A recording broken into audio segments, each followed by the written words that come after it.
Hi everyone! Have you started or have you been thinking about dry January?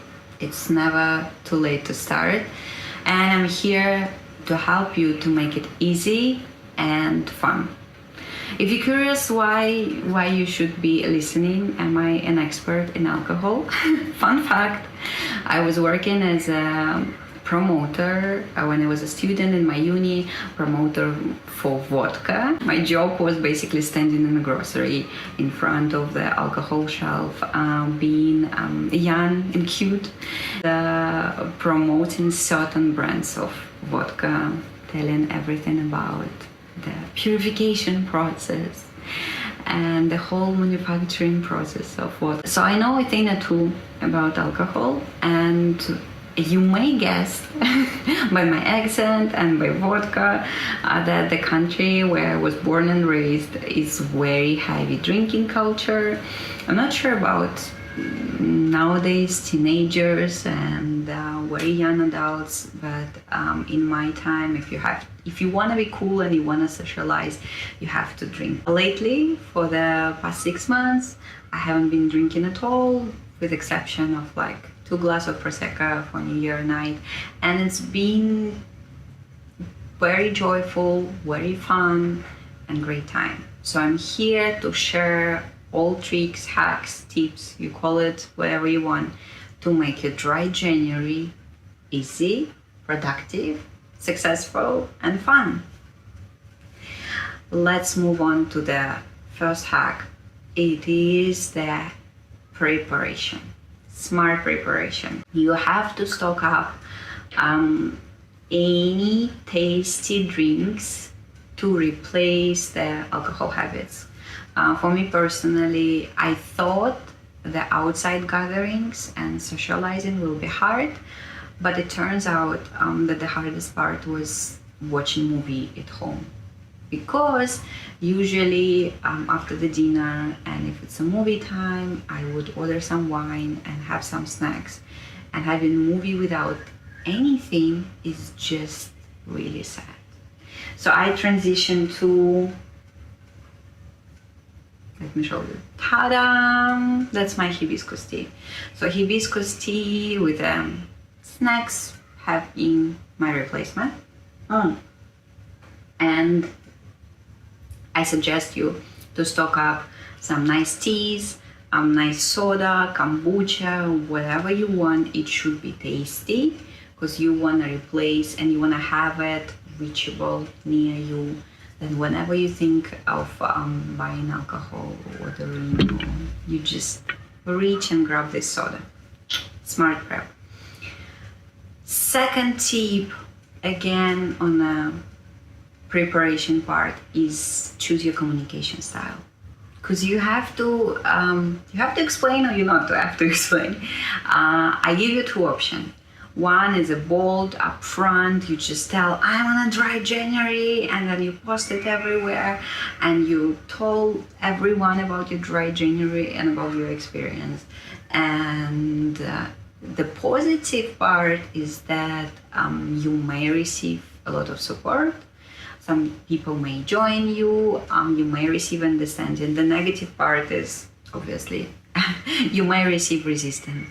And another thought, that announcing it so loud gives you more responsibility, but it gives you also more opportunity to fail. In a sense, hear me out. Dry January is just a term, and it's up to you to define the rules. You could be really, really strict, and meaning 0 alcohol, or you could be in dry January but choose a softer approach. For example, if you're somewhere with your friend, with your partner, and this person having really nice cocktail you want to try, you can take a sip without breaking your dry January, because you made up the rules, right? Of course, if your rules are too flexible, you may slip back to just the usual months. So that's up to you to decide. However, your communication style also depends on your dry January rules. And if you announce to everyone, I'm in a dry January, and then one day you decided to take a glass of something, people around you gonna tell, oh no, you're in a dry January, you're failing.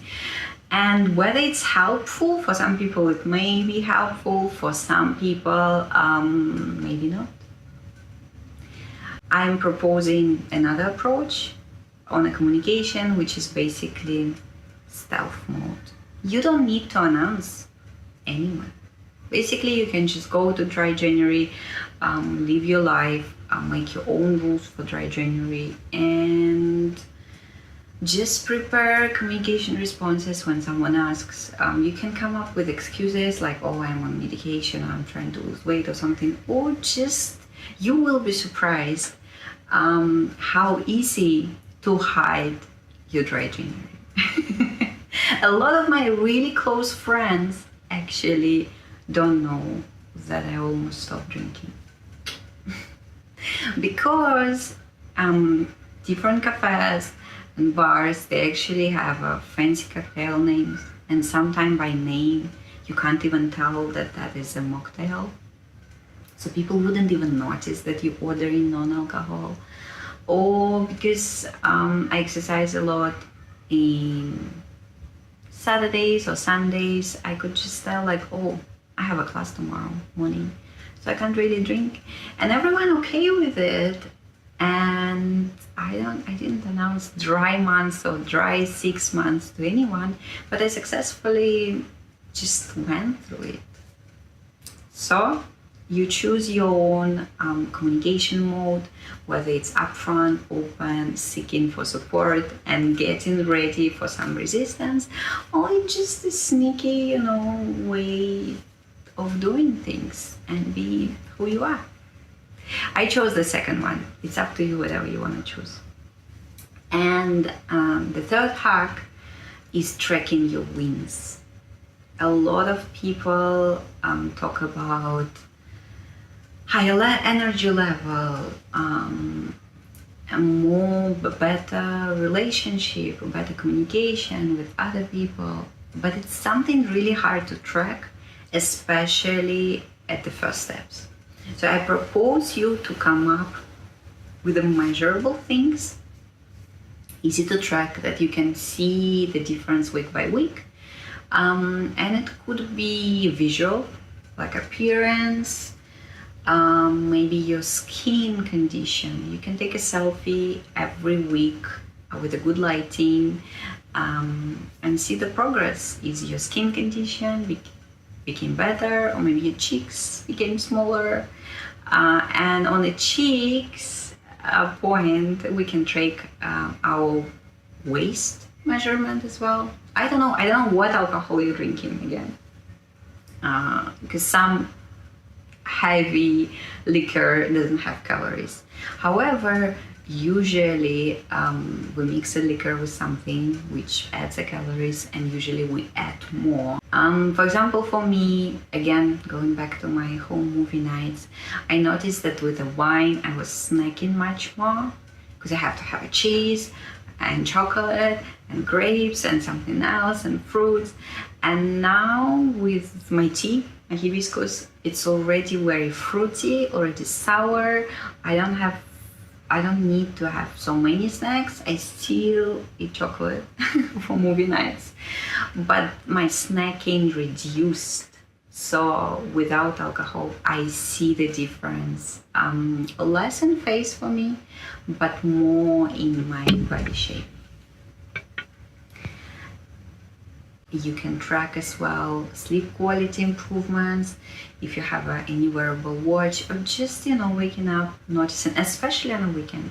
If you used to go out on Fridays or Sundays night, Saturdays, sorry. If you used to go out on Fridays or Saturdays night, try to notice how do you feel Saturday or Sunday morning, when usually you may felt hungover or the sleep wasn't as good.